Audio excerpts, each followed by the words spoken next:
Hey, welcome back to another video of how to use basics.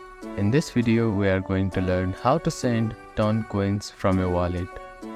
Here's how you can send Ton coins from your wallet using TonKeeper application.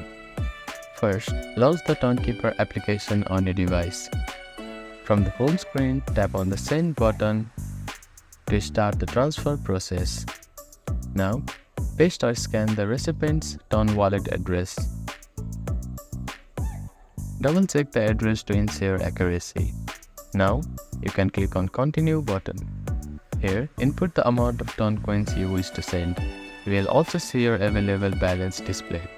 Before proceeding, review the recipient address and the amount you are sending. You may also see a small network fee that will be deducted. Once all details are correct, tap Send to confirm.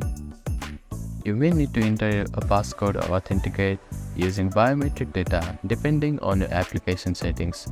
After the transaction is confirmed, you will receive a notification and the recipient will receive the coins shortly. Always ensure that you are sending funds to a correct wallet as transactions on the blockchain are irreversible. Thank you for watching this video. Please do not forget to like, share and subscribe to our channel and comment down if you have any queries.